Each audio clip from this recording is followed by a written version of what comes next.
کوئی ایسا ایک نقطہ نظر اپنا لیتے ہیں کہ جس میں وہ آپ کہہ لیں کنسنسس ڈیولپ ہو جاتا ہے، ایک طریقہ کار جو ایگزیکیوشن ہے اس کا آبجیکٹو اچیو کرنے کے لیے.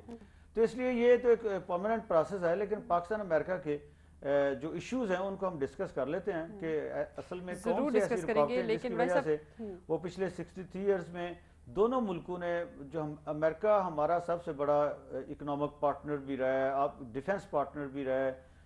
ہر ایشو کے اوپر اگر فلڈ آتا ہے، یہاں پہ آئی ڈی پیز کا ایشو ہوتا ہے، زلزلہ آتا ہے، اس میں امریکہ سب سے آگے ہوتا ہے. سملرلی پاکستان کی طرف سے بھی امریکہ کو کولڈ وار ہو، افغان وار ہو، اب یہ وار آن ٹیرر ہے، اس طرح کا کوئی بھی ایشو ہو اور چائنا کو ایکسیس ہو، پاکستان کا بھی بڑا ہمیشہ لیڈنگ رول رہا ہے. لیکن یہ ہے کہ کیا وجہ ہے کہ کیوں پھر بھی وہ ایک نہیں ہو سکتی. یہ ساری چیزیں عوام ضرور جاننا چاہیں گے، لیکن ناظرین یہاں پر وقت ہوئے ایک شارٹ بریک کا. اس کے بعد پھر گفتگو کے سلسلے کو آگے بڑھائیں گے اور آپ شامل رہ سکتے ہیں ہماری اس گفتگو میں.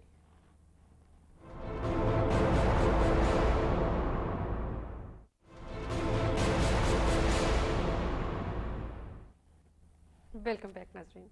جی وراج صاحب، بریک پر جانے سے پہلے بات ہو رہی تھی کچھ ان معاملات کی، کچھ ان عوامل کی کہ جن کی وجہ سے پاک امریکہ تعلقات جو ہیں وہ اونچ نیچ کا شکار ہوتے رہتے ہیں. کیا وجہ ہے؟ یہ وجوہات اور معاملات یقیناً ہمارے عوام بھی جاننا چاہیں گے. دیکھیں، ایک تو یہ میں اس سے پہلے کہ یہ اس کو ہم انلسٹ کریں، ایک جو بائیڈن صاحب کا جو وزٹ تھا اس میں بھی وہ بڑے کانشیس تھے اس کے بارے میں، اور بلکہ ہماری جو لیڈرشپ ہے اس نے جو ان سے ڈسکس کی چیزیں وہ بھی یہ چیزیں ڈسکس ہوئی، یہی کنسرنز جو ہیں خاص طور پہ ڈسکس ہوتے رہے. اور جو ان کی 6 گھنٹے کے وزٹ بھی ان کا دوسرا دورہ تھا پاکستان کا جبکہ وہ وائس پریزیڈنٹ بنے ہیں، اور وہ پاکستان فرینڈلی سمجھے جاتے ہیں. ان کا بڑا ایک جو کیری لوگر بل ہے اس کے پہلے یہ بھی اسپانسر تھے وائس پریزیڈنٹ بننے سے پہلے. تو ان کی بڑی وہاں پہ ایک پرو امریکہ جو لابی ہے اس پرو پاکستان لابی میں ان کی بڑی امپورٹنس ہے. ان کو سمجھا جاتا ہے کہ یہ پاکستان کے پوائنٹ آف ویو کو بڑا سمپیتھیٹیکلی دیکھتے ہیں مختلف چیزوں کے اوپر. تو لیکن امریکہ کی یہی جو ہے نا پاکستان اور امریکہ کے انٹرسٹ میں جو چیزیں کلیش کرتی ہیں اس کی وجہ سے یہ جو پالیسی ہے امریکہ کی پاکستان کے بارے میں، اس کو وہ ہماری رپورٹ میں تو یہ کہہ رہے تھے جی کہ بغل میں چھری اور منہ میں رام رام، لیکن میرا خیال ہے وہ نہیں صحیح اپلائی ہوتا. وہ تھوڑا سا زیادہ ہارڈ ایک انہوں نے سٹینڈ لے لیا ہمارے رپورٹر صاحب نے. اس میں آپ ایک انگریزی میں کہتے ہیں اسٹک اینڈ کیرٹ کا فارمولا وہ یوز کرتے ہیں. کبھی چھڑی سے وہ تھوڑا سا ڈرا دھمکا لیتے ہیں اور کبھی گاجر دے دیتے ہیں کھانے کے لیے کہ چلیں یہ جو ہے نا یہ دونوں چیزیں. اور جو ان کا وزٹ تھا اس میں بھی وہ آئے ہیں، انہوں نے ساری چیزیں ڈسکس کی ہیں پاکستانی لیڈرشپ کے ساتھ. اسی کنٹیکسٹ میں یہ جو میں نے بتایا کہ افغانستان سے جو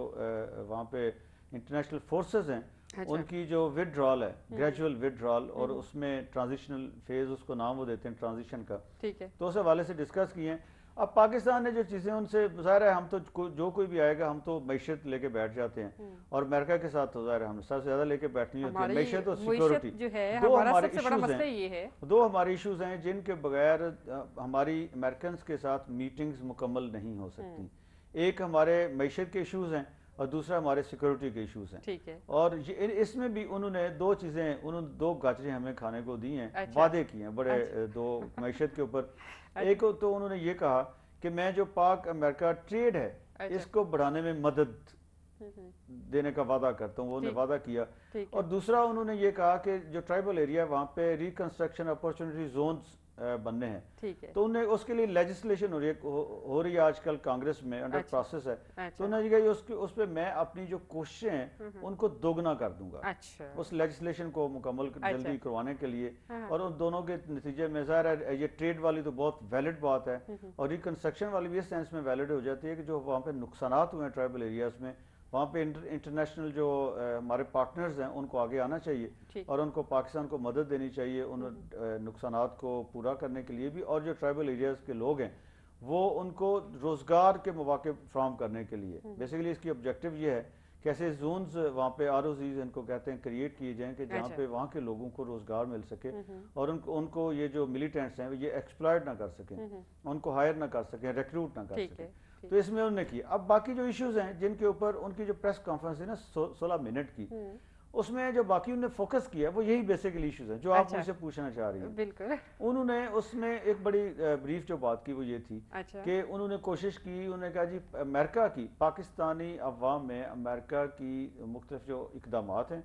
ان کے اوپر مسکنسیپشنز ہیں امریکہ کی ایکشنز کے اوپر بھی، اس کی نیت کے اوپر بھی اچھا مسکنسیپشنز ہیں، انہوں نے اس کو کلیئر کرنے کی کوشش کی، بڑی جلدی وہ میں تھے، انہوں نے جی ایچ کیو جانا تھا اور تھوڑا سا ان کے 6 گھنٹے کا ٹائم تھا کل ان کے پاس، تینوں نے میٹنگز پریزیڈنٹ پرائم منسٹر پہ وہاں پہ کرنی تھی. اور آپ کو پتہ ہے کہ امریکہ کے ساتھ ہماری سب سے اہم میٹنگ وہ ہوتی ہے جو جی ایچ کیو میں ہوتی ہے، چونکہ مین ایشوز جو ہیں وہ سیکورٹی ریلیٹڈ ہوتے ہیں اور نارتھ وزیرستان کا آپریشن سب سے اہم ایشو ہے جو وہاں پہ ڈسکس ہونا تھا، چونکہ وہ یہ چاہ رہے ہیں کہ جو ہائیڈ آؤٹس ہیں ادھر ان کے خیال میں پاکستان میں، اس پہ جلدی پاکستان آپریشن کرے. پاکستان جو ہے وہ یہ کہتا ہے کہ نہیں، ابھی ہم نے ایک تو جو پہلے آپریشنز کیے تھے سوات میں اور جنوبی وزیرستان میں اس کو ہم سٹیبلائز کر لیں، اور پھر اس کے بعد انہوں نے کہا کہ یہ جو پاکستان کے باقی ایریاز ہیں ان میں ہم ملیٹنسی کو کنٹرول کر لیں، اس کو کنسولیڈیٹ کر لیں تو پھر ہم واپس جائیں گے. پاکستان جو ہے اس سٹیج پہ ریلکٹنٹ ہے اور وہ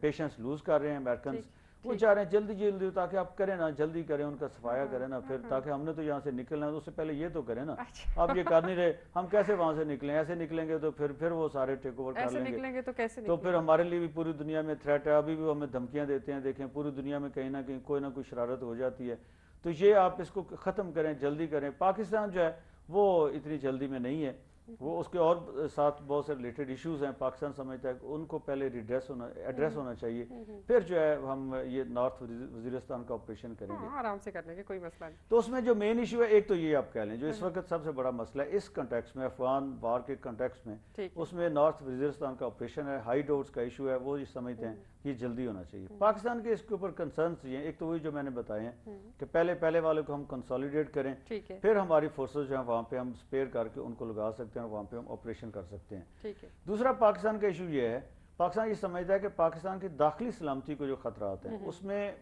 جو بلوچستان میں بھی اور ٹرائبل ایریاز میں بھی وہ کراس بارڈر وہاں پہ مداخلت بہت زیادہ ہوتی ہے، انٹروژن ہوتی ہے، اور خاص طور پہ پاکستان کو یہ شک ہے کہ انڈیا بلکہ ثبوت دیے پاکستان نے تو امریکہ امریکہ مانے گا، وہ ڈپلومیٹک لیول پہ ایسے ڈائریکٹ تو نہیں مانا جاتا نا پبلکلی، لیکن پاکستان نے ان کو پروفs دیے ہیں اس کے.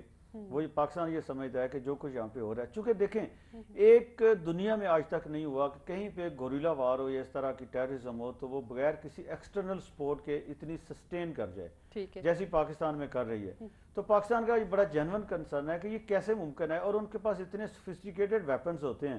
پاکستان یہ سمجھتا ہے کہ ان کو کوئی نہ کوئی اسٹیٹ سپورٹ کر رہی ہے. تو اب جو 7 ایریا ہے وہ تو افغانستان کے، وہاں پہ امریکن کنٹرول ہے، امریکن کنٹرول کی بلیسنگز کے ساتھ وہاں پہ انڈین انفلوئنس بہت زیادہ بڑھ گیا 3 ایریاز میں. ایک تو یہ ہے کہ وہاں پہ جو افغان فورسز ہیں جن کو ٹرانسفر ہونی ہے، آپ کہہ لیں ایک طرح سے کنٹرول، وہ اس کی زیادہ تر جو ٹریننگ ہے وہ انڈیا نے کیا، یہ انڈیا کر رہا ہے. پھر وہاں پہ جو ریکنسٹرکشن ایکٹیویٹی ہے، ڈیولپمنٹ ایکٹیویٹی، اس میں بھی انڈیا بہت زیادہ انوالو ہے. پھر پاکستان کا تیسرا جو کنسرن ہے وہ یہ ہے کہ پاکستان کے بارڈر کے ساتھ ساتھ افغانستان کے اندر انڈیا کے کونسلیٹس ہیں، وہ پاکستان کو اس کی لاجک سمجھ نہیں آتی کہ اچھا یہ کیوں اتنے زیادہ اس ایریا میں کیوں بنائے گئے ہیں. تو پاکستان یہ سمجھتا ہے اور پاکستانی عوام بھی یہ سمجھتے ہیں کہ وہ جو ہیں بیسیکلی یوز ہوتے ہیں پاکستانی جو بارڈر کے اس طرف ایریاز ہیں، پشتون اور بلوچ ایریاز، ان میں انسرجنسی کو ہوا دینے کے لیے اور وہاں جو لوگوں کو ایک جو آپ کہہ لیں مین پاور بھی ریکروٹ کر کے ٹرین کر کے وہ، اور ویپنز بھی، اور پھر فائنانشیل سپورٹ بھی جو ہے نا وہاں سے دی جاتی ہے. تو یہ پاکستان کا ایک بہت زیادہ بڑا کنسرن ہے کہ اگر ہم جو ہے وہ اس طرح اپنے دشمن انٹرنل بھی بڑھا لیں اور باہر سے بھی ہمیں کوئی سیکورٹی ایشورنس نہ دیجیے، جو کہ جو بائیڈن صاحب نے دینے کی کوشش کی. انہوں نے یہ کہا ہے اس دورے میں، پہلے جو ایک پوسٹ امریکہ افغانستان ہے اس میں پاکستان کی کنسرن یہ تھی کہ انڈیا یہ سمجھ رہا تھا کہ اس کا رول بہت زیادہ ہوگا، پاکستان بھی سمجھ رہا تھا. لیکن آج آپ نے دیکھا کہ انڈین جو فارن ان کے سیکریٹری ہیں ان کا ایک